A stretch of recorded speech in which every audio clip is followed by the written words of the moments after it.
Gravando. Então, pessoal, é o seguinte, como eu comentei na aula anterior, hoje eu vou dar, nas últimas 3 ou 4 aulas, conversei com vocês um pouco sobre Java, caminhando um pouco para a orientação a objetos, mas realmente você falar um pouco da parte teórica. Então, hoje eu vou começar com vocês um pouquinho, uma parte que eu já falei com vocês no momento anterior, sobre a parte teórica de orientação a objetos, que em tese vai se encaixando com o patamar que a gente está hoje ao criar as classes em Java, tá? Então, algumas dessas frases que eu vou citar aqui, eu já conversei com vocês no passado, na aula presencial, e alguns pequenos conceitos até nessas aulas que a gente teve de forma remota. E uma primeira pegada, uma primeira palavra importante nesse mundo de orientação a objetos e programação é o que se chama paradigma. Apesar de a gente ter na sua tela o significado de paradigma, alguém sabe dizer com suas palavras o que é um paradigma?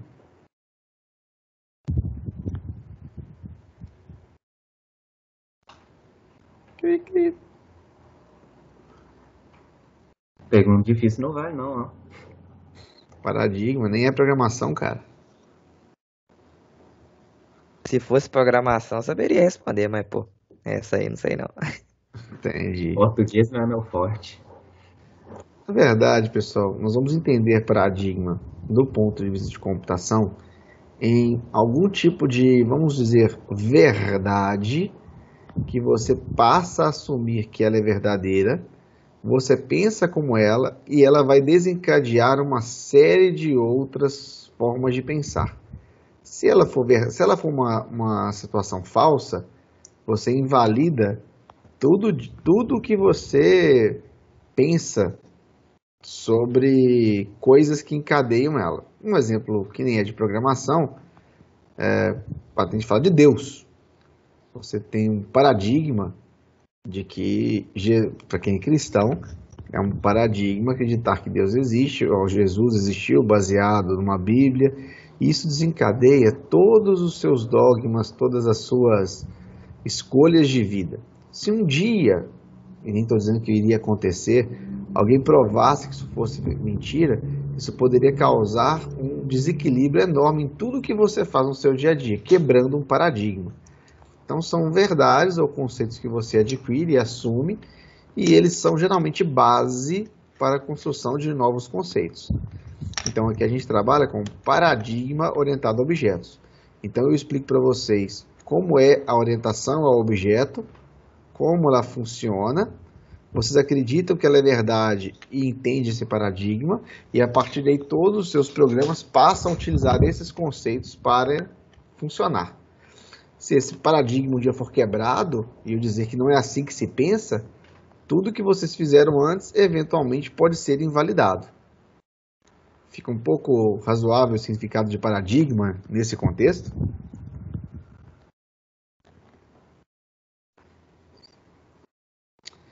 Então, já que ninguém se manifesta, a dinâmica é a seguinte.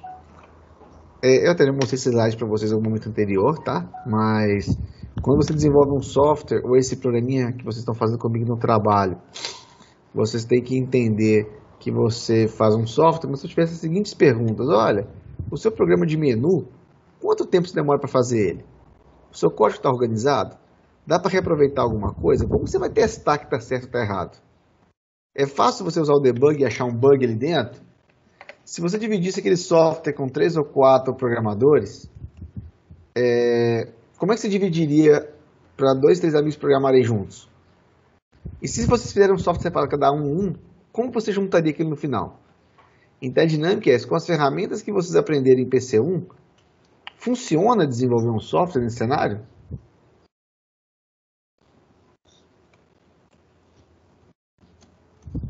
Não, funciona Entendi. não. Na verdade, funcionar, a gente pode dizer que funciona, né? Mas são perguntas complicadas de responder, porque não existe organização. E aí existe uma dinâmica de que, quando os softwares eram menores, dava para fazer uma programação do modelo mais simples. Quando os softwares vão crescendo de forma pesada, tipo megas e megas de texto, cada vez mais é necessário organizar um pouco para poder gerir, tá? Então, lá em PC1, vocês aprenderam o que se chama programação estruturada, ou paradigma estruturado. No paradigma estruturado, você tinha 3 construções, que é sequência, desvio e laço, que é basicamente o que vocês veem lá em PC1, e a programação estruturada está sempre focando em ações. Então, ele simplesmente te ensina ou te coloca que para você executar uma tarefa, você coloca uma ação depois da outra, com algum tipo de estrutura de decisão e seleção. Se você pôr uma sequência correta dentro daquela estrutura, você vai ter sucesso no software se o resultado for o resultado esperado. Linguagens estruturadas são de entendimento relativamente fácil, tá? Elas são o foco dessa ideia, como resolver a tarefa, não tipo como ou que não deve ser, mas como resolver. Preciso resolver agora, tá? E ela mistura o que chama de tratamento de dados e comportamento do programa. Dado e programa, tudo é a mesma coisa. Você faz um único software, uma única função, ou às vezes quebra em 2, 3 funções menores, que basicamente executa aquilo que é necessário, tá? A programação estruturada ela é muito influente em tudo, tanto que quando você desenvolve softwares OO e assim por diante, você usa estruturado de alguma forma, só que você começa a usar um paradigma maior que usa estruturada como um subconjunto de suas capacidades, tá? Então, para problemas simples e diretos, estruturado ainda é a melhor solução, porque ele é simples, rápida e realmente eficaz, tá? Dado esse cenário, ou os problemas estruturada, o que vocês veem aqui em PC2 comigo é a ideia de orientação a objetos, tá? Então, alguém sabe citar ou ilustrar dentro desse mundo de estruturada o que faz falta? Tipo, vocês estão lá fazendo um software de menu que tem lá com suas 300, 400, 500 linhas, até 1000 linhas. O que faz falta naquele software quando vocês estão desenvolvendo? Não sinto falta de nada. Tá tudo ótimo.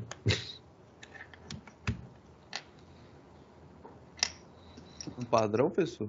Pra, tipo, fazer as coisas de uma maneira não aleatória? Quando eu falo aleatório, talvez se você está se referindo a que você não sabe por onde começar às vezes, né? Você faz um software de menu. Como é que você começa? Como é que você tem certeza que aquilo que você fez funciona? Por exemplo, pode falar. Um problema que tem pra caramba que dá raiva é você não achar o problema. Tipo assim, um negocinho que você esqueceu, sei lá, que você esqueceu de fazer um caching, e aí vai e te quebra tudo lá na frente. Na verdade, esse problema essa sua observação, ela ainda tem um fundamento, mas é um fundamento meio que tem falhas. Por quê? Porque, na verdade, quando você fala que você não encontra o debug, ou que você não consegue debugar, quando você fala que você não consegue debugar o software, na verdade, tem um transtorno que você não está debugando correto, porque o seu software é simples. Então, nesse caso em especial, você não está conseguindo depurar o problema. Então, Mas tá no assim. caso, o código ele não dá tipo reclama em nenhum momento. Só que aí se você tiver um código aí com 400 linhas, você vai debugar linha por linha, é complicado, né? Mas isso é normal, isso não vai mudar muito em O, vocês vão ver. Porque no caso do O, pensa que o seu software só tem 400 linhas. Geralmente nossos softwares agora vão ter tipo 2.000, 3.000. E aí, em vez de... você pode ter alguma organização melhor para depurar. Mas o problema de vocês que eu ainda vou tratar nessa disciplina é que vocês precisam aprender a depurar. E isso vai além de O, não tem nada a ver com O. Vocês ainda não estão acostumados a depurar software, entendeu? Mas não estou dizendo que não é um problema. Estruturado, quando o software fica grande, é mais difícil achar o problema.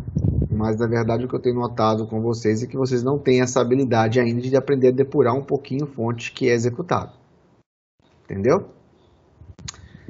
Mas, só somando nessas informações, o mais importante, o que foi dito, é que se o seu software crescer muito, se tiver agora 15 menus, fica ingerível o que vocês estão fazendo hoje. Mais do que isso, uma das principais problemas, que claro que depende do programador, do ponto de vista de estruturado, é que quando você está desenvolvendo, você fez o menu funcionar. Como você garante que ao executar o resto do sistema, você não vai melhorar, você não vai estragar o que já estava antes? Então, já aprender que em OO nós vamos aprender mecanismos que facilitam a organização de maneira que a gente possa isolar trechos do programa e manipular um pedaço sem ter tanto problema de interferir no outro. Tá? Antes de tudo, sem pensar aqui em programação de computadores, pensando em orientação a objetos, nós temos a ideia de que objetos são coisas naturais da nossa vida, nós interagimos com objetos. Objetos manipular objetos é uma coisa que a gente aprende, às vezes, é natural do homem e dos animais.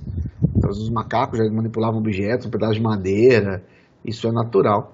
E nessa tela nós identificamos aí dois animais, né?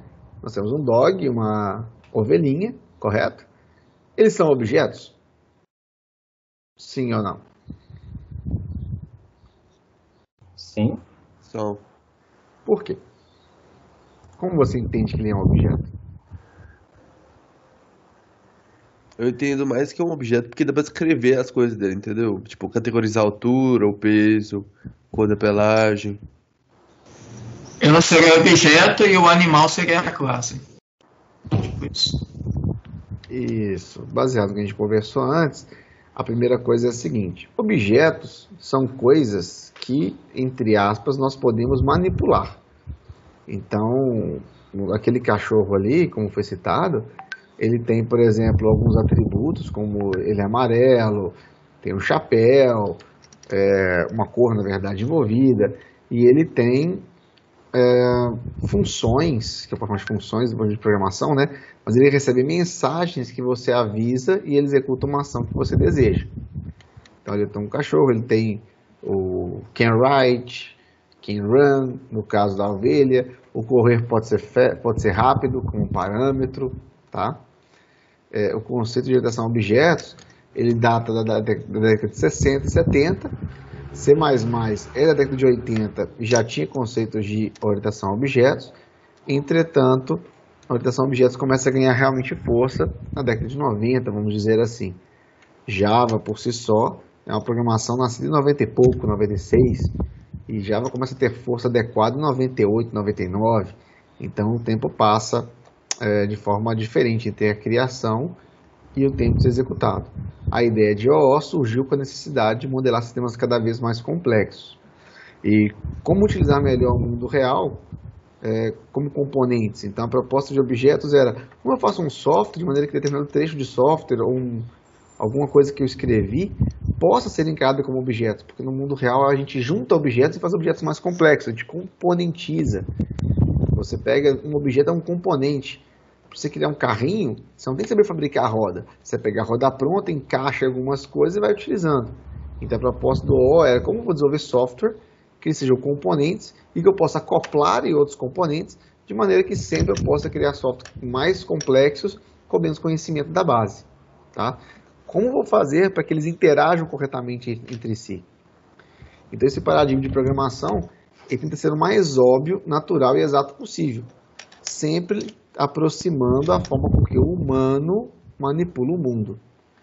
Dentro desse mundo de programação, nós temos aí 6 ou 8 conceitos primários, seriam classe e objeto, atributo, método e mensagem, herança e associação, encapsulamento, polimorfismo e interface, que são conceitos que eu vou começar a tratar com vocês a partir de hoje. Classes e objetos, atributos, métodos e mensagens, você já tem um pré-conhecimento porque viram comigo nas aulas práticas anteriores, tá? Acho que eu já falei bastante sobre alguma ideia de classe e objeto. E nós vamos rever isso aqui hoje, tá? Alguém está espreguiçando. Vamos lá. Além de falar sobre... Olha, mutou o microfone agora, ficou com medo. Mas vamos lá. Seguindo aqui, mesmo de falar de classes e outras coisas, nós temos outras 3 palavras importantes: problema, abstração e tipo abstrato de dados, tá? Eu já falei aqui em sala de aula, já conversei com vocês, mas o que é uma abstração? Alguém fala antes de eu entrar no mérito da definição? Eu já respondi isso já. O que é uma abstração?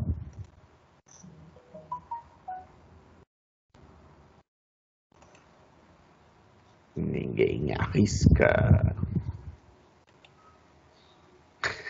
Dou-lhe uma, dou-lhe duas, todos perdem. Então vamos seguir, tá devagar.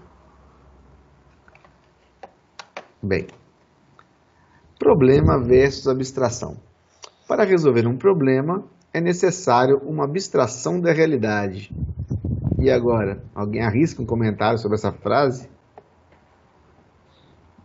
Seria deixar só o que realmente importa, os detalhezinhos deixa pra lá. Um problema é alguma coisa que você não sabe resolver. Geralmente, se você... Pode falar? Não, pode falar, pessoal. Vai lá, Henrique. Eu só ia falar que essa frase é tipo, pelo que eu interpreto, é tipo assim, você tem que procurar uma solução na vida real pra poder aplicar no problema. Na verdade. Mais um? Recolheu. Vamos lá. Na verdade, o que é importante entender é o seguinte: se você tem um problema, você tem que resolvê-lo.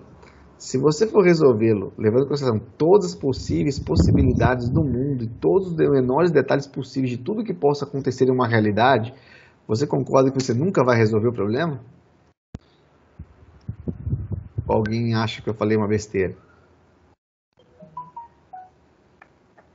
Repete aí, pessoal.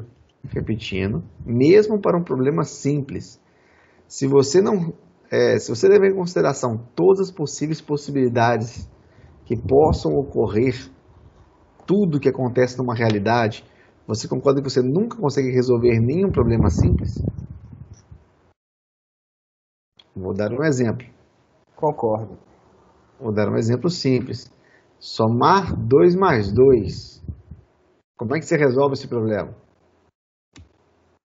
Você pode, sei lá, pegar 2 maçãs e somar com 2 maçãs. E contar. Contar no dedo. Mas quanto que dá? 4. Mas e se somar não for mais uma verdade, que você pega e junta as duas coisas? E se na minha linguagem somar agora for dividir? Aí você tem que especificar aí. Fala assim, ó, mas meu somar é você pegar o número e fazer a operação que faz o inverso da multiplicação. Mas isso eu não sei sua língua, você não consegue me explicar. Brincando, só o seguinte. Repare que se eu quiser criar complicação, eu vou sempre complicar, concorda? Verdade. Sempre. Concordo. Então, no fundo, mesmo se seja uma coisa muito simples, você está abstraindo a seguinte coisa. Não, somar e juntar duas coisas. A pergunta que o Alessio fez, ele sabe o que ele quer fazer. E eu tenho o mesmo conceito de somar que ele. Então você faz o quê? Você esquece detalhes absurdos do mundo, ou até detalhes que nem sempre são tão absurdos, detalhes do mundo, para fazer um recorte e resolver um problema. Isso é abstração. Você esquece o que não é importante, como já até foi dito, e tenta focar naquele ponto que realmente você precisa estar alinhado. A verdade é que a sua resolução do problema não é um problema da resolução em todas as realidades, mas você resolve o problema naquela realidade que você abstraiu.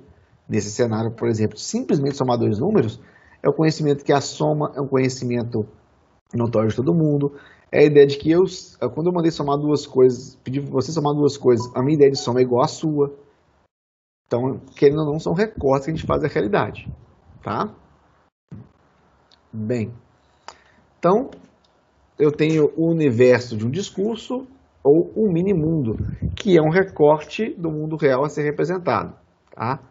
Então, eu tenho um mini-mundo onde eu tenho uma moça que ela fez um empréstimo de um livro de um cara que escreveu o livro chamado Dinolândia. Né?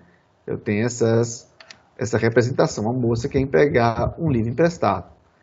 Tecnicamente, eu tenho aqui nesse caso alguns dados, né? Eu tenho um membro desse mundo que é a famosa Doriana. Eu tenho um empréstimo, que é uma ação que acontece entre objetos. Eu tenho um livro, que é chamado de Dinolândia. A autoria também é uma ação entre objetos. E autor, eu tenho o horário como um possível autor daquele livro. Então, eu vou pegar um mundo descrito, bem simplificado, e vou tipificar ações e objetos, que na verdade são dados relacionados. Tá? Quais são os dados? Eu tenho que ter a pessoa, eu tenho o dado com o nome dela, eu tenho o livro com o atributo que é o nome do livro. Isso são dados que eu vou manipular no meu processo de empréstimo, por exemplo. Tá? Então, abstrair, como nós já começamos, a ideia de captar a essência de um problema ou contexto e considerar somente aquilo que importa. É um processo mental que consiste em escolher ou isolar os aspectos determinado de um estado ou coisa relativamente complexo, a fim de simplificar a sua avaliação. E assim por diante. Temos várias definições para abstração. Essa foto ela é bem icônica, não sei se eu já mostrei para vocês em algum momento anterior. O que é que tem nessa foto? Tinta. Truquei, tô brincando. É os cavalos aí, ó, os cavaleiros, guerra. Tem uns cavalos, uns cavaleiros. O que mais a gente tem nessa foto aí? Um castelo lá Um atrás. castelo, Tem o Taj Mahal lá lua. no fundo lá. a Então, lua, Taj Mahal. uma lança. Umas bandeiras. Beleza, agora É o Taj Mahal mesmo, né? mas ó, vem uma pergunta interessante. Quem falou que aquilo é um castelo? Não é um castelo, não. O Taj Mahal. Aquilo ali pode ser uma cúpula, mas o Taj Mahal é um castelo, Porque né? tem cavaleiro e castelo. Taj E se Mahal é for- um palácio. E se for uma montanha com 3 foguetes levantando voo? Ah, e o cara Provável. Aí já é Essa época aí não tinha foguete. Bem. Porque não parece bastante todo tempo, não. Uma dinâmica nessa brincadeira é que vocês abstraíram muita coisa. Vocês concordam que vocês abstraíram para falar essas coisas comigo? Pra caramba, porque isso aí é uma gambiarra. Vamos ser sinceros aí, ó. O cara foi Por que você artista, abstraiu? pelo amor de Deus. Aonde que você Isso aí abstraiu? é só umas manchas o cavalo. Dá o zoom lá no cavalo aí, ó. Dá o zoom aí na lua ali, ó. Tá tudo avacalhado, filho. O cara nem detalhou direitinho. Tem uns mais bem feitos aí, né? Mas a pergunta é, por que vocês disseram que tem cavalos e aquilo não é simplesmente uma mancha que caiu na mesa do cara que tá pintando? Porque a gente conhece o formato de um cavalo e provavelmente deve ter sido que o artista representou. Você supôs que alguma coisa que tem uma cabeça um pouco para frente, que parece ter 4 patas e diz que tem um cara em cima, que na verdade nem é um cara que está em cima dele, naquele formato você supõe que é um cavalo. Mas podia ser um boi mal desenhado, não poderia não?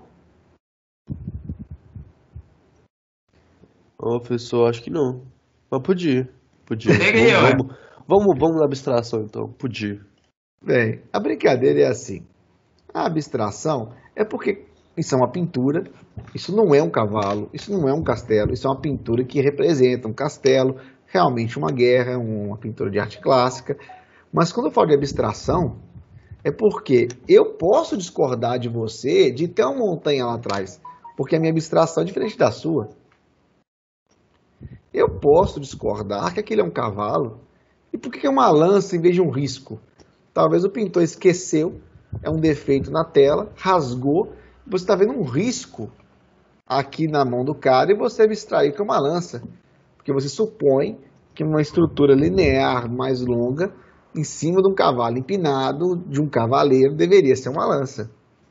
Então, quando você abstrai, você ignora todas as possibilidades que são que tiram a sua verdade e fala que aquilo é uma lança. Então, a abstração é justamente isso. Você ignora coisas, simplifica, leve em consideração aquilo que você acha que é importante para poder, por exemplo, identificar um objeto.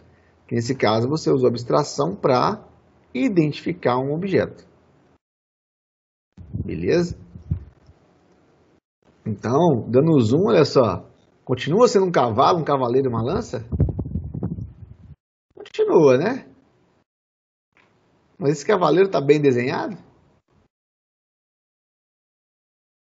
E aquela mancha preta ali embaixo? Boa pergunta, isso aí não dá nem pra abstrair, não. O que é isso aí? É um samurai. Bem, apenas brincando um pouquinho, que muda o olhar da abstração. Será que é um cara, para ser um cavaleiro fora do cavalo? Agora, como é que você vai dizer que aquela mancha no seu canto inferior esquerdo é um cavaleiro, é um cara sem um cavalo? Pô, você vai ter que rezar, né? Rezar que ele é uma cabeça, tem que abstrair bastante, não tem? É porque dá pra ter uma noçãozinha da perna dele lá embaixo, da espada dele ali do lado, do braço segurando a espada. Sei lá, dá uma ideia de que Então, é algumas coisas. mas essa aqui é a brincadeira, porque você identificou uma perna. Eu posso identificar que é uma pedra. Entendi. Eu posso falar que é um cavalo caído. Não é um cara que está andando, é um cavalo que caiu. E o cara está em cima do cavalo, tombando ali já no chão. Cada um vai ter um critério de abstração para reconhecer o objeto na sua mente. Em tese, vamos dizer assim que todos estão certos, né? Se não tiver mais informações sobre isso. E agora, cara? Quem falou que isso é um monte de cavaleiro correndo?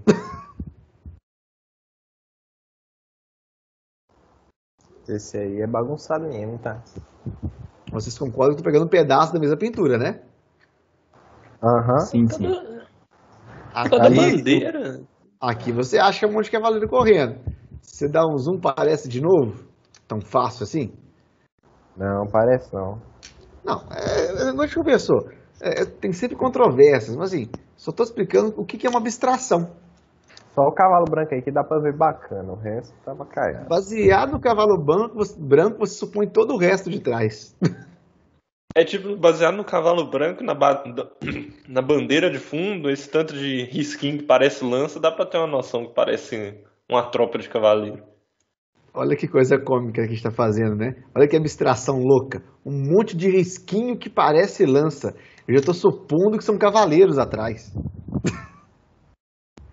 Você já nem olhou o cavaleiro. Não, se parece uma guerra e tem um monte de risquinho branco, parece que tem um monte de cavaleiro ali atrás. Só uma plantação. Bem, vale a brincadeira, né? Então, isso que é abstração. Tecnicamente, nós já fizemos um pouco de abstração quando nós criamos a classe cliente e até a classe conta, para quem está discutindo ela um pouquinho no trabalho. Aquela classe cliente é um cliente? Não. Ela tem 3 atributos, alguns 4, alguns 5, entendeu? Mas assim, você levou em consideração que para um programa de software bancário simples, aqueles atributos são suficientes para representar o objeto. Tem gente que pode querer 15, 16, 17. Cada um vai ter a sua abstração e qual que é o atributo que é necessário para ele. Tá? Bem, isso é uma montanha?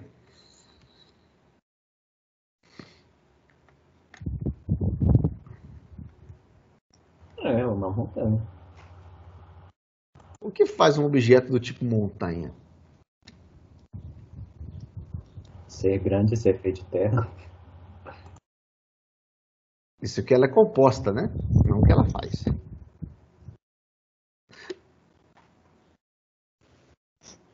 Nesse caso, a montanha, ela pode ser uma montanha. Mas por que não? Ela é um objeto terreno plano, que ela sofre um aperto e acaba deformando um pouco sua forma. Então não seria mais montanha, seria um solo que sofre uma ação de pressão. Então isso é uma montanha ou é um solo que recebe uma pressão?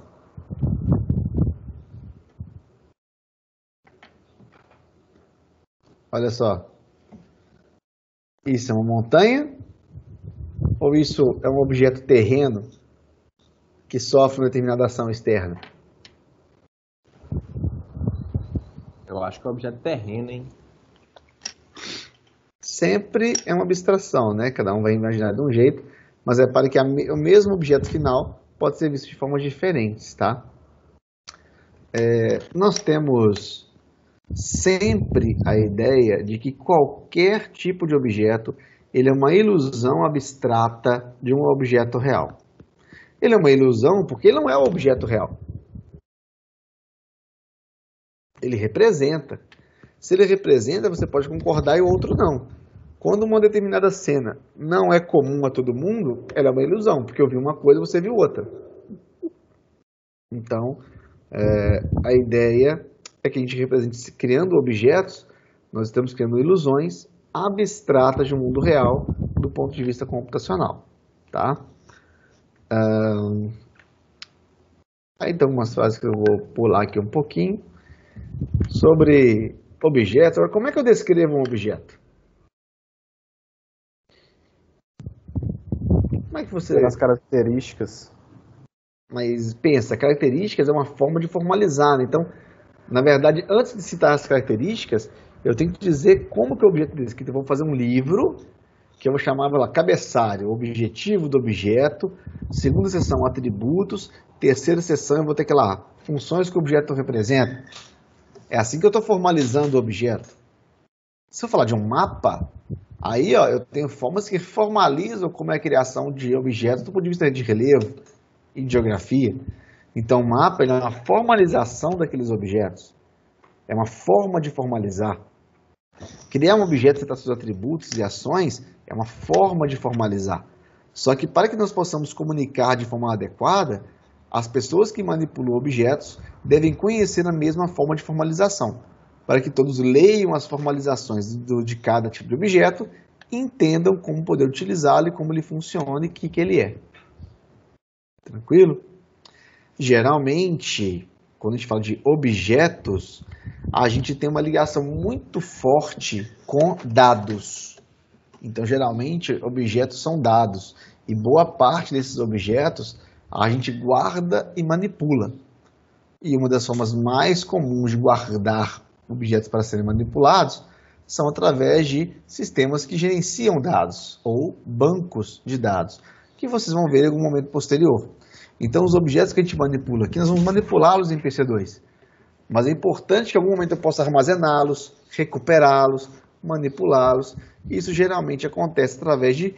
porque eles são dados, os objetos são dados, então eu tenho que usar sistemas gerenciadores de bancos de dados. Beleza? A gente não vai usar aqui banco de dados diretamente, mas quando a gente cria algum tipo de dado que deve ser manipulado, eu tenho que ter uma forma de guardar e recuperar, que são esses sistemas que a gente usa de forma complementar à programação. Tá? Até aí tudo tranquilo ou alguma dúvida sobre este determinado assunto? Tranquilo. E essas canecas, são as mesmas canecas? Elas são iguais? Não, não. Sim. Depende. Ah, são Pra mim, canecas, elas são mas iguais. Todos servem para a mesma coisa. Depende exatamente. do conceito de caneca. Se Serve você pra virar e mesma falar, coisa, mas são diferentes. se você virar e falar assim que caneca é tudo igual se tiver uma alça e der pra jogar leite dentro, é isso aí. Dado o conceito de caneca colocado na canequinha em branco, todos são iguais. Ela é um elemento cilíndrico com algum diâmetro que tem uma alça, como o Samuel falou. E aí? Bem, se eu levar em consideração outros atributos, elas não são mais a mesma caneca. Mas concordo que isso é bastante relativo? Nesse caso, é bastante relativo a forma de você manipular as canecas. Então aí, então sempre que nós tivermos elementos, nós vamos querer classificar e manipular esses objetos. Classificar para você poder identificar. E identificação é justamente a abstração dele. Quando eu falo de objetos, então, objetos são a chave para entender onde são objetos. Se olharmos à nossa volta, encontraremos vários objetos reais a qualquer momento. Todo mundo deve estar próximo de uma mesa, com certeza há um computador ou celular, deve ter uma janela bem em sua volta e lâmpadas. Isso são objetos que você classifica. Para você saber de que tipo é um objeto, você usa classificação. É uma classificação mental que, baseada em características, o seu cérebro identifica e dá um nome para aquele tipo de entidade física que existe no mundo real. Os objetos reais possuem duas características principais do nosso formalismo.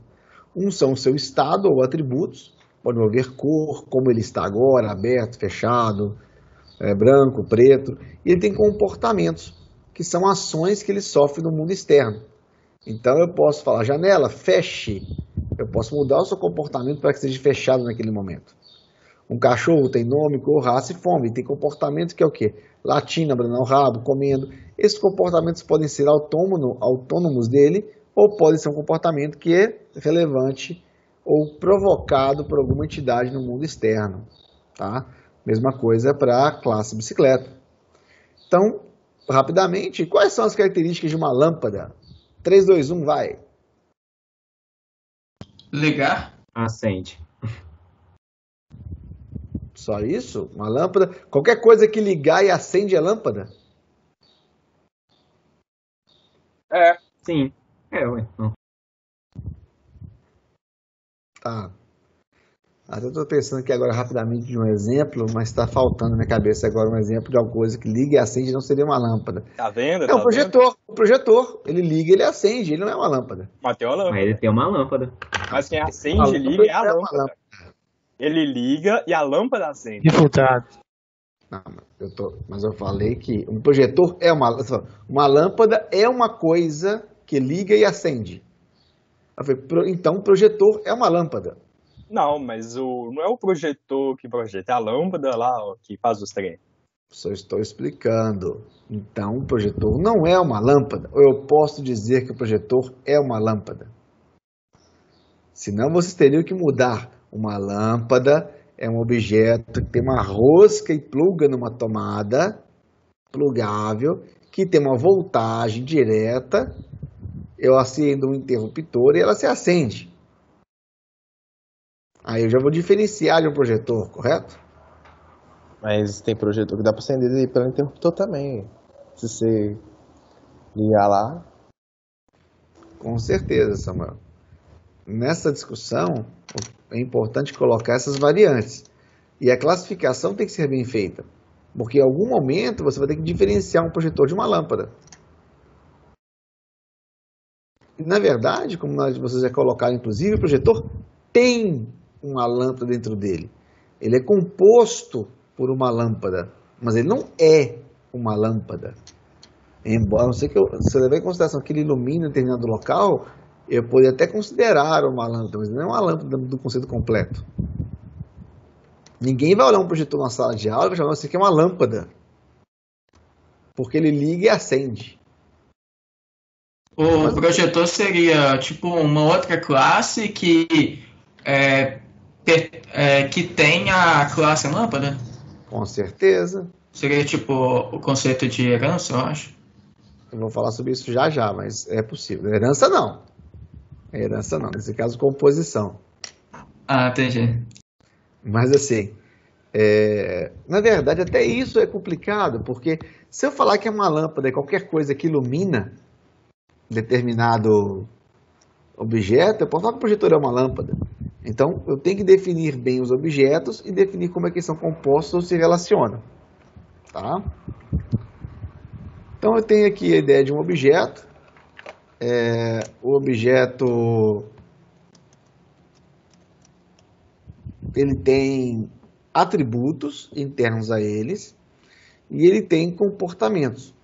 Lembra que eu comentei com vocês que determinado objeto, sempre que eu tiver um atributo ou um estado, eu seto ele como privado. Não é essa lei que eu falei com vocês na parte prática, de que ao criar um objeto, vocês vão simplesmente descobrir que você vai assumir que realmente o atributo tem que ser alguma coisa privada?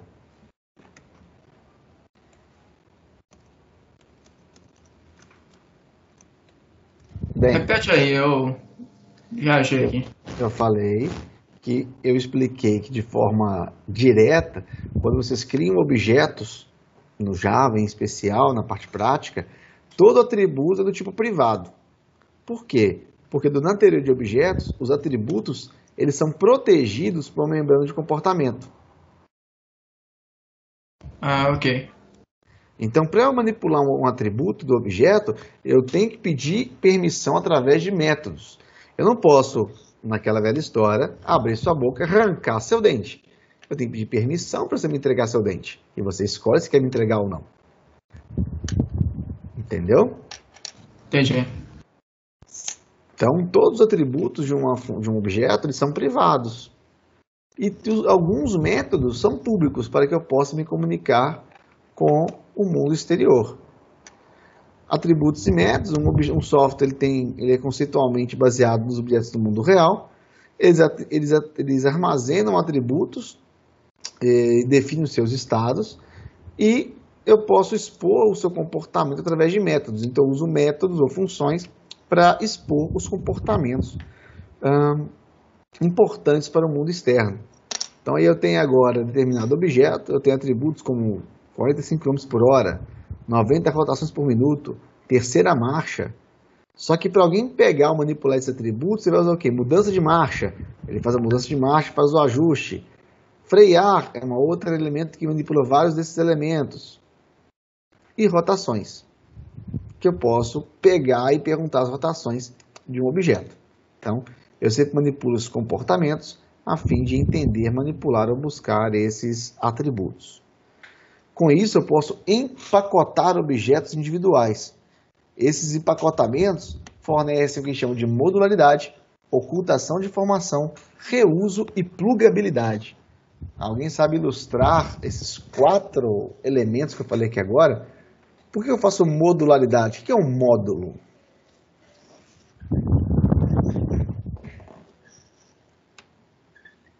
Por que eu faço ocultamento de informação? Para a pessoa não poder ter acesso livre a ela. O que é um módulo na vida real? Módulo? Isso. Eu poderia falar que o módulo é um bloco que tem algum objetivo durante o seu uso, e se eu quiser ele, eu posso simplesmente compor, posso pegar esse módulo e compor alguma coisa que eu estou construindo. Assim que alguns módulos têm necessidades, requisitos, mas sempre que eu pegar um módulo, eu posso pegar ele, executar, e se eu tiver sucesso nesse módulo, aquele objetivo vai ser alcançado. Ocultamento de informação é porque, assim como eu falo os atributos privados, quando eu uso um objeto, eu não estou preocupado como ele é feito. Quem usa a classe scanner não quer saber como é que eu faço ele tudo no teclado. Só quer saber de executar. Está ocultado de mim como ele executa aquilo. O importa é funcionar. Reuso é justamente por isso. Porque quando eu conheço objetos e sua forma de manipulação, eu posso usá-lo em vários outros softwares. Ele não é restrito a esse pedaço de fonte que eu usei aqui agora. E a plugabilidade é uma consequência de tudo isso aí. Porque se eu tenho um módulo que ele é reusável, se eu quero fazer alguma coisa, em vez de fazer do zero, eu pego um pedacinho, plugo no meu sistema, porque é a forma de conectar e de conversar o que eu estou fazendo com o que já existe, e aí eu posso criar objetos mais complexos. Tranquilo? E aí o próximo conceito teórico de orientação a objetos bastante importante é o encapsulamento, que ele é uma consequência desses elementos que a gente falou agora anteriormente, tá? Por que essa figura representa o encapsulamento de dados? O que é isso aí?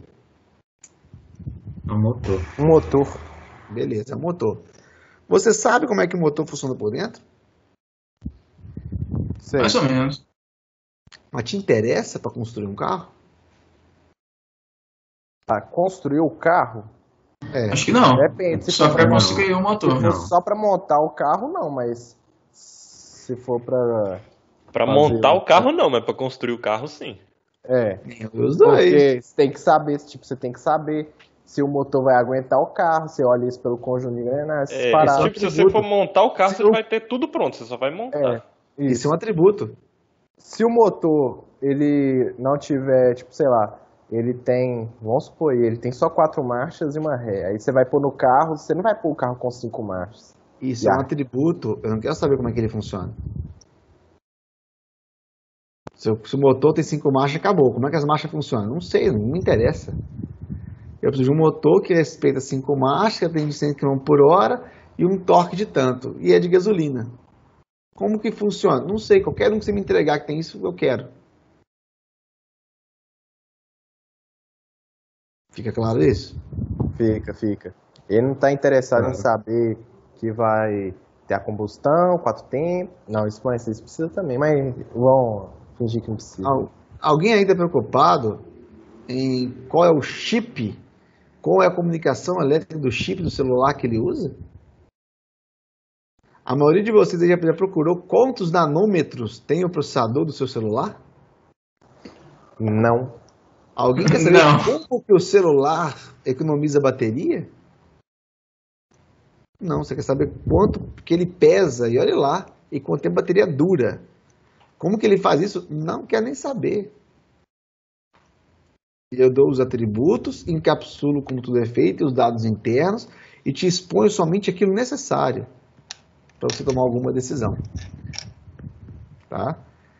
Então, os métodos e a forma como você manipula define o estado interno dos objetos. Eu passo marcha. Como é que a marcha é passada? Eu não sei.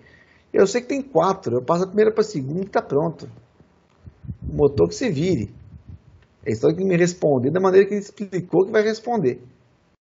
Então eu quero esconder como é que funciona o motor, apenas mostro para a parte externa como que é a resposta dele e eu utilizo de forma transparente.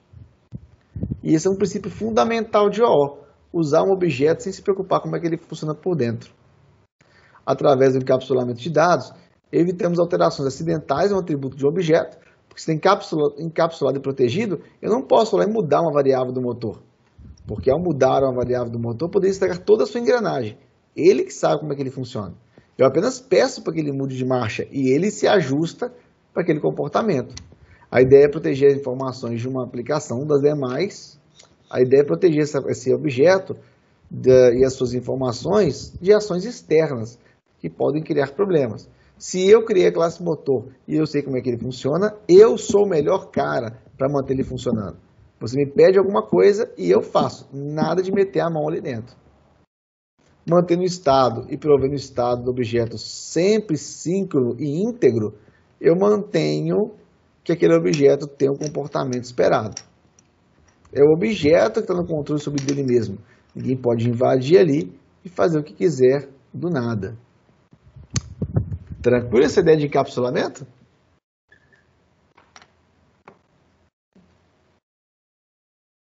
Tudo jóia. Então, se eu sei o que é encapsular, nós vamos definir classes, que são coisas que nós já definimos. Vamos falar de bicicleta daqui a pouco. O que é uma classe?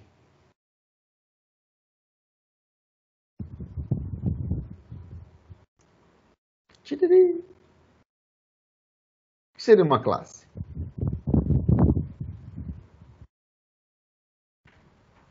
Isso é uma classe? Está na tela de vocês? É uma classe ou não é uma classe?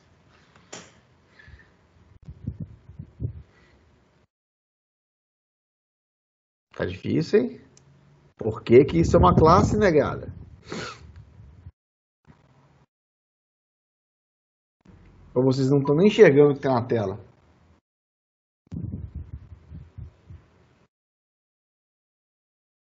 Tô enxergando, se eu não tô. Aí, pessoal, todo mundo enxerga que isso é um molde, correto? Sim. Sim. Quando você definiu a classe cliente no trabalho prático, por que que isso é um molde? Por que a classe é um molde? Porque lá tem um formalismo que define um objeto. Quando eu dou um new ou crio um objeto, eu estou respeitando aquele formalismo e criando um objeto. Isso é uma classe? Isso é classe? Que classe é essa? A classe bicicleta. Por que que isso define uma bicicleta? Para mim são 2 ciclos e um monte de traço. Se para você é uma bicicleta, velho, sei lá, hein? Isso aí não é uma bicicleta. Infantil é uma moto. Bem, vocês acham que isso é uma bicicleta, sim ou não? Pelo padrão que a gente conheceu de bicicleta, para mim seria. Então, quais são os atributos que você tira dessa imagem para você dizer que isso é uma bicicleta? Ter roda, quadro e um lugar para sentar. Vou falar mais. Ter 2 rodas. Não é assim? Eu falei roda. Porque bicicleta tem 2 rodas. Não é assim? É. Mas isso aqui é uma bicicleta também? Sim. Essa Parece bicicleta mais que a outra, hein? Parece mais que a outra. Tem mais elementos que levam a crer que é uma bicicleta, não é assim? Isso aqui. Parece mais Mais bicicleta ainda. Agora, da agora dá para dizer que tem lugar para sentar, não daria? Agora dá para pensar em pedal. São mais elementos que vão aparecendo. Isso aí. Agora é uma bicicleta. Mas é a Agora, imagem dela. agora, isso aqui são exemplos de abstrações de bicicleta. Aqui eu criei a classe bicicleta.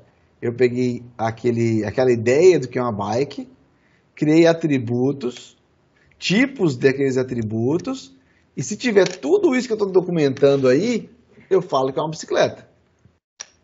Se não tiver um cilindro, lugar para sentar, não é uma bicicleta, não é assim? Se faltar uma roda, é uma bicicleta. Não. E se não tiver pedal? Ah, pode ser a bicicleta ainda, só tá incompleta. Uma bicicleta que você não pedala, o que é isso? Ué, você Vai dessa só em empurrar. morro. É um carrinho de mão. Porra, mas Rolimã. quando é que eu posso falar que é uma bicicleta e quando que ela deixa de ser uma bicicleta, então? É muita Essa, coisa, velho. essa que é a pergunta interessante. Depende da sua abstração.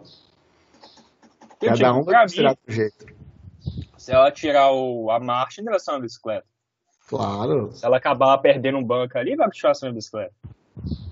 É por isso que quando a gente cria esses objetos, os atributos, a identificação de bicicleta acho que é sempre uma unanimidade de alguma forma. Só que cada um vai ter os requisitos básicos para fazer uma bicicleta ou não. Porque, assim, é respeitável se eu disser que se não tem pedal, não é uma bicicleta.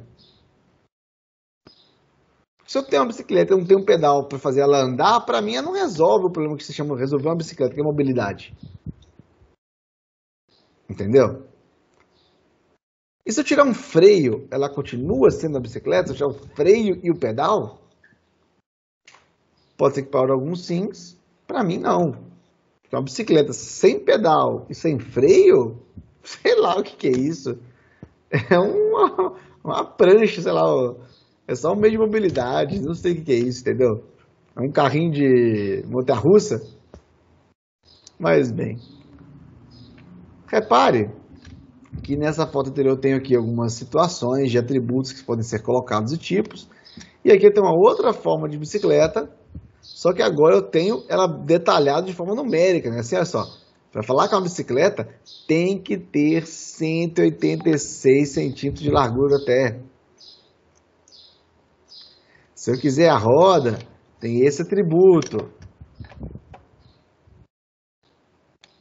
Qual que é a definição certa? Não sei. A questão é que quem criou aquela definição tem objetivo de uso e tem que resolver. Entendido? Bem, seguindo aqui. Nessa continuação, isso é uma bicicleta? Ai, não sei. Agora eu concordo que pra mim não é não. Isso daí é arte.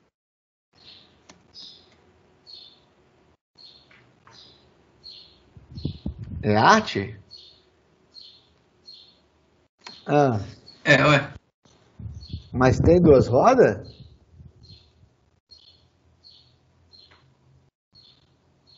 Tem. Tem cilindro? Não precisa Não. de pedal?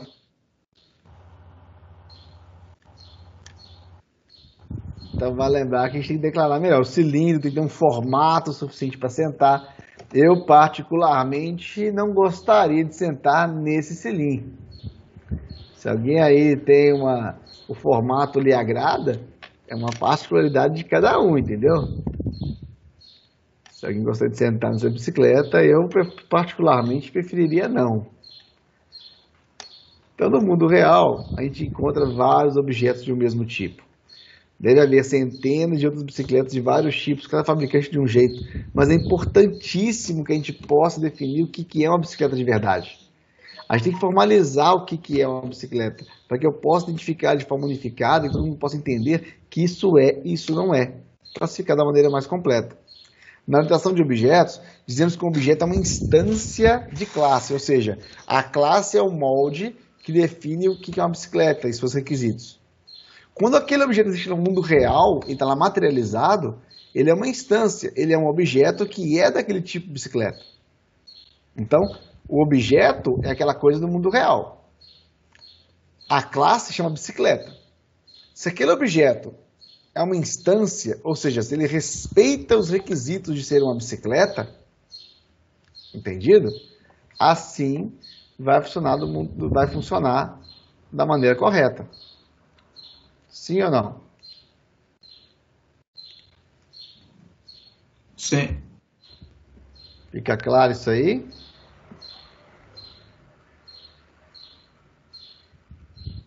Fica claro. Claro, claríssimo. Seguindo então, nessa discussão, para definir classes e abstrair, eu tenho ainda, além de atributos e métodos, métodos especiais, chamados construtores e destrutores. Os construtores são as funções que, ao criar uma bicicleta, preparam os atributos para dizer que realmente é uma bicicleta e que aquilo realmente está adequado. Eu tenho que verificar com exatidão o que eu preciso para aquela bicicleta existir. Por exemplo, se eu falar que uma bicicleta, uma bicicleta sem roda não é bicicleta. Então, quando eu criar a bicicleta, eu tenho que ter as duas rodas já colocadas, senão eu não posso chamar de bicicleta. Não tem uma bicicleta padrão que não tenha roda. Da mesma forma, quando eu destruo aquele conceito de bicicleta, talvez tenha alguma coisa que eu tenha que matar e desmaterializar, porque não faz sentido existir sem. São os destrutores. Eu tenho ainda classes diferentes que nós vamos trabalhar no momento futuro, como classes abstratas e classes concretas. O que é uma classe? O que vocês acham que é uma classe abstrata?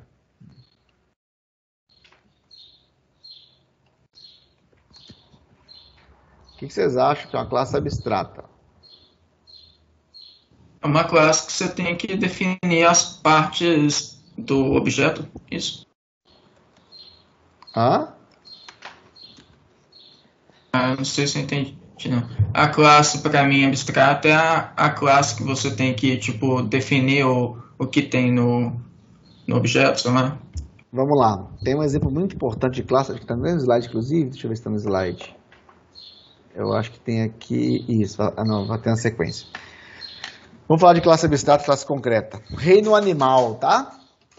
Então, um macaco é uma classe concreta, porque existe um macaco, não é assim? Sim. Melhor amigo Existe a do classe mamífero? Existe. Eu posso falar, esse não é um macaco, isso é um mamífero. Pode. Um mamífero existe, Vários. mas é fácil identificar um mamífero automaticamente assim? Ué. Você bate o olho assim, você já... Esse aí, mama. Tecnicamente, o que a gente vai falar aqui a partir de agora, nós vamos, apesar de eu possa entender que mamífero existe, eu vou dizer que a ideia de mamífero, ela é a ideia que não existe ou nunca existirá um animal definido como um mamífero. Se eu falar, desenha um mamífero, você pode desenhar um monte, mas raramente eu vou defini-lo como mamífero ou não. Ah, sim, você tá querendo como se ele fosse um específico. A ideia é que a ideia do mamífero, ela é utilizada para organizar os animais. Existe macaco, mas no organograma eu crio um mamífero com uma forma de subdividir.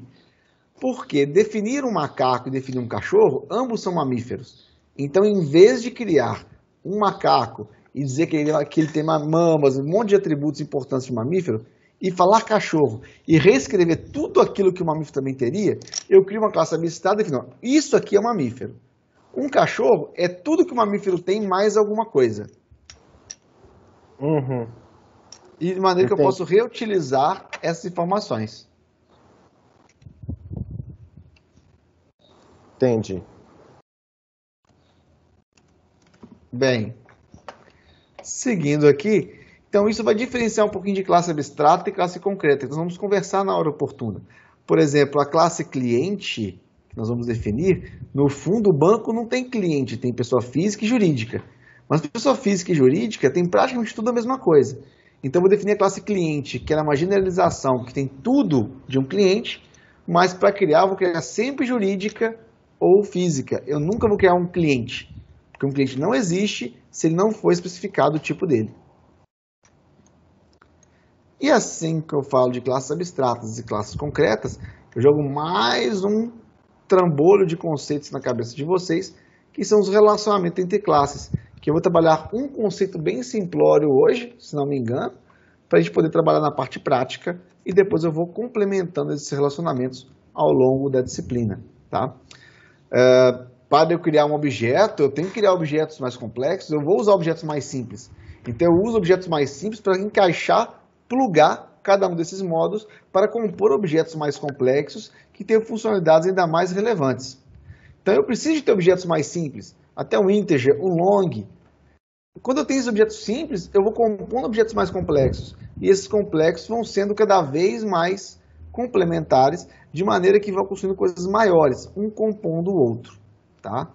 Eu tenho vários tipos de relacionamento, uma associação, uma composição, uma agregação, herança e dependência. São formas com as quais eu relaciono os objetos. Esses relacionamentos não são necessariamente relacionamentos de classe em programação. São relacionamentos que existem no mundo real e nós transformamos esses conceitos, abstraímos ele e transformamos e levamos ele para o conceito de programação para que seja fácil a manipulação. Se eu associo duas coisas no mundo real, eu vou associar duas coisas no mundo de programação de objetos. Eles devem ser respeitados. Se a classe pessoa ela é composta ou ela tem um coração dentro dela, eu não posso dizer que a pessoa ela é um coração, sendo coração um órgão. Eu tenho que o objeto representa sempre e respeita as leis do mundo externo, se ele for uma abstração bem feita. Isso não exime a pessoa de criar a abstração que ela quiser sobre aquele mundo externo. Ela tem essa liberdade. Tá? A primeira forma que a gente vai trabalhar aqui agora é a associação. Mas antes disso, você sabe dizer a diferença entre associação, composição e agregação, pelo menos? E até dependência. Herança eu vou tirar do jogo um minutinho. Associar é relacionar um ao outro. Composição, eu acho que é... Composição aí já deu um ban aqui. Agregação é agregar um ao outro, óbvio. Mas, tipo, sei lá, é juntar um no outro. Composição, não sei. Composição seria tipo coisa composta, então parece que é tipo colocar uma coisa dentro da outra. Uma coisa que é feito, tipo, duas coisas que são feitas da mesma. Dependência é uma coisa depender da outra, que não dá pra existir. Qual objeto depende do outro? O filho depende da mãe. Aí, ó, e esse aí? O espermatozoide depende do óvulo, senão não vira criança. E aí? O espermatozoide não depende do óvulo. Não. A criança depende do óvulo do espermatozoide pra virar uma criança, senão não vira. Olha, esse aí. Então, nesse quesito, para eu criar uma criança, obrigatoriamente eu preciso de um espermatozoide e um óvulo. Assim como ao criar um scanner, eu obrigatoriamente preciso de um método de entrada. Daquele objeto é extremamente... Eu não posso criar o objeto sem ter o subobjeto. O subobjeto que vai compor ele. Isso é verdadeiro. E o que é uma associação, composição e agregação? Como é que difere isso aí, então?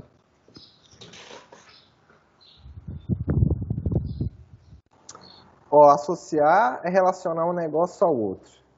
Quais objetos se associam? Tipo assim, você fala que... Vamos pensar aqui. Vou pensar aqui, depois eu desmuto. Um exemplo de associação é simplesmente, por exemplo, um casal. Porque eles existem de forma isolada no mundo e por algum momento se associam por um bem comum e depois se separam de forma tranquila e um não depende do outro. Eles se associam e podem virar um casal. Depois se separam e acabou. Eles têm vida própria. Isso é uma associação. E a diferença de Mas, professor, pode falar? Mas você só, tipo, se associou diretamente, tipo, se você... eu não sei explicar. Tipo, vamos supor que os dois existem de forma separada e tal, só que em determinado... É que, tipo assim, como se fosse uma classe faz, sei lá, uma soma e a outra faz a divisão. Aí, depois do programa, Eu não sei se eu tô sendo. Eu não sei se eu tô tendo uma dúvida normal, mas tipo assim. Tenho, Eu quero. pode falar. Deixa eu pensar um pouco, professor. Peraí. Vamos brincar um pouco. Eu vou dar os exemplos e aí vocês vão entender um pouquinho mais, tá? Vamos lá.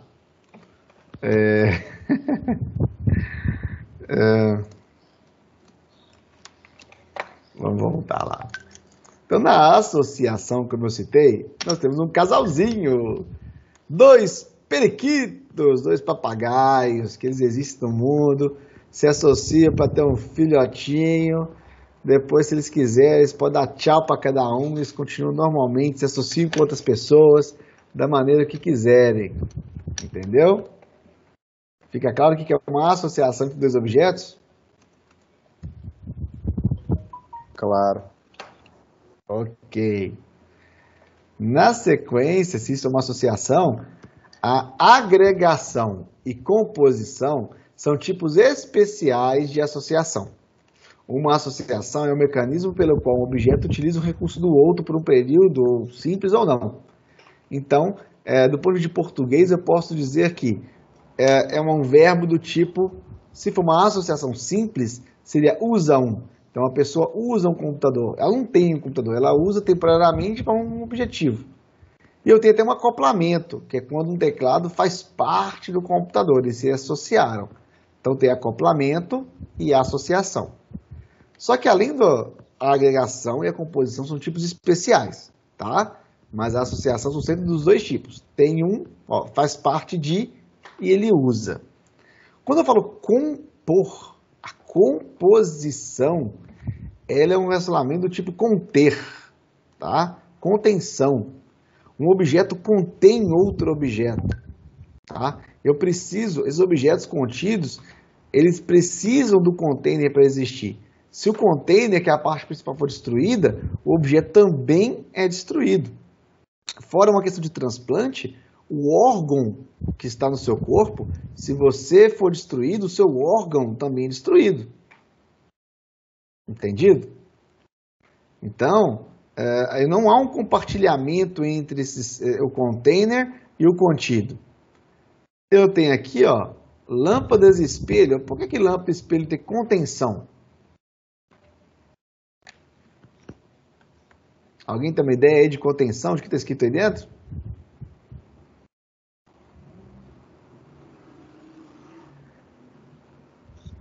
Não.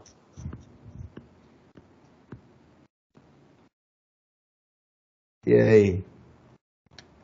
Precisa de luz para se ver no espelho. Olha! Tem como eu ter uma imagem no espelho sem luz? Era isso mesmo? Caralho. Entendido? Tem que ter luz. Ele reflete. Tá? Seguindo mais alguns exemplos para vocês brincarem um pouco e começarem a diferenciar. Olha a agregação.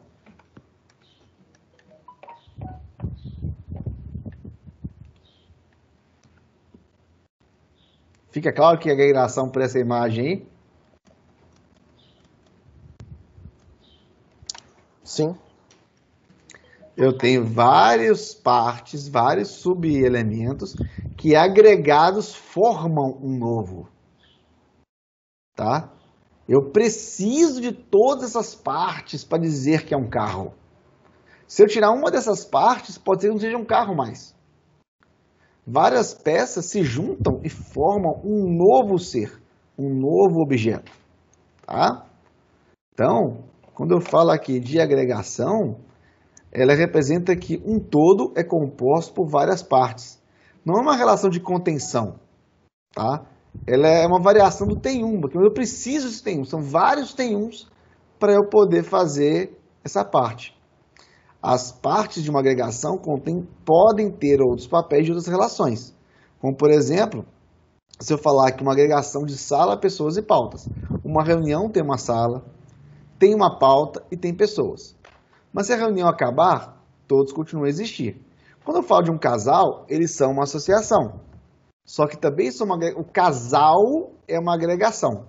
E as pessoas se associam. Fica claro? O casal agrega duas pessoas, o objeto casal. Mas as pessoas se associam e podem dizer que tem um relacionamento. É uma forma de divisão diferente. Além dessas formas iniciais, eu tenho o que chama de herança, ou do tipo E1. Como eu falei agora sobre animais, como mamíferos, eu tenho que conceitos que vão se complementando e se especializando ao longo do tempo. Tá? Eu tenho animais, os animais são do tipo vertebrados e invertebrados. Eu tenho ainda dentro de cada classe dessa subclasses, subdivisões, onde lá no finalzinho da folha da árvore, lá no finalzinho eu tenho os animais realmente que são classificados nessa ordem topológica. Além disso, se eu falo de um cachorro, o cachorro ele é de uma espécie, mas além disso ele é do gênero Canis, da família Canídeo, da ordem carnívoro, da classe mamífera contra outras pessoas. Então o cachorro é um Canis familiares, mas ele é toda essa classe aí de cima também. Eu posso responder que é, sendo que ele tem o mínimo das classes superiores e geralmente uma especialização com atributos a mais das classes inferiores. Isso é uma brincadeira, né, com um jogral de uma classificação taxonômica da Idade Média. E o conceito de herança é um relacionamento que define o E1. Uma mountain bike é uma bicicleta. Isso indica que uma subclasse de duas classes relacionadas é uma forma especializada de subclasse. Eu tenho uma especialização. Eu pego que a classe de cima é a genérica e a de baixo é uma especialização. Ele tem mais atributos, um recorte da classe superior. Tá? Então, brincando um pouco, eu tenho aí 3 tipos de bicicleta. Eu tenho uma bicicleta tandem, que é essa que tem os 2 cilindros. Eu tenho a mountain bike com marchas. Eu tenho a bicicleta de corrida. Todas são bicicletas, mas cada uma delas tem um subconjunto de elementos que complementam a bicicleta original, que é a classe genérica. Todas, como eu citei agora há pouco, todas elas têm velocidade atual, rotação, marcha.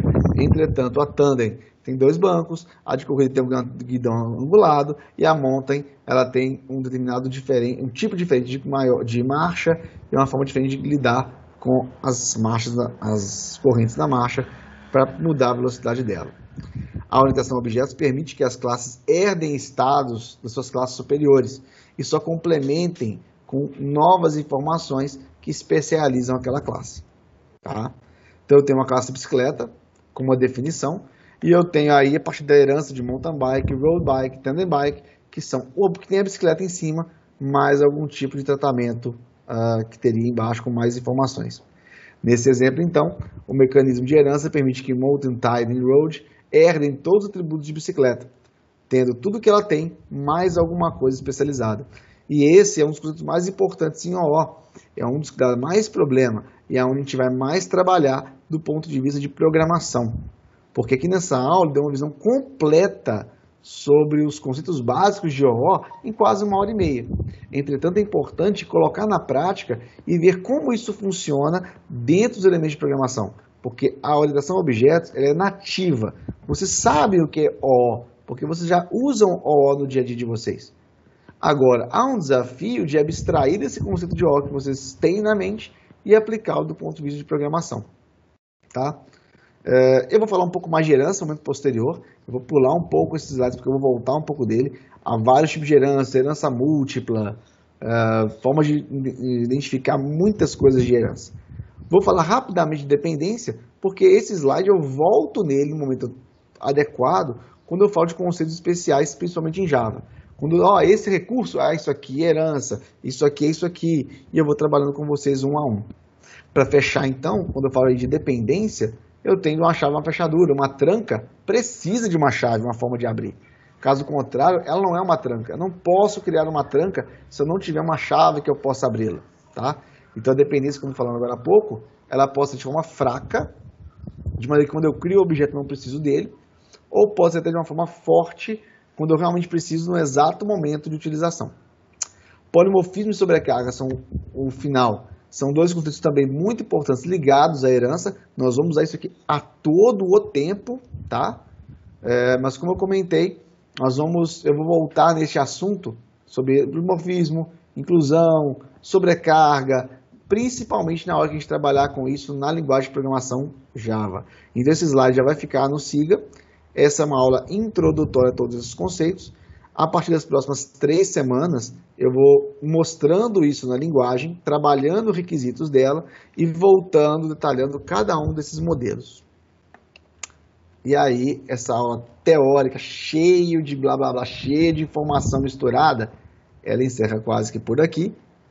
De maneira, cara, ela é bem longa, na maneira que a gente vai agora trabalhar basicamente com programação nas próximas uma semana, fazer o software funcionar basicamente com OO, e nós vamos adicionar a cada semana uma coisinha nova de OO no sistema, e eu volto trabalhando esse slide com vocês. Alguma dúvida sobre tudo que eu comecei a falar para vocês hoje?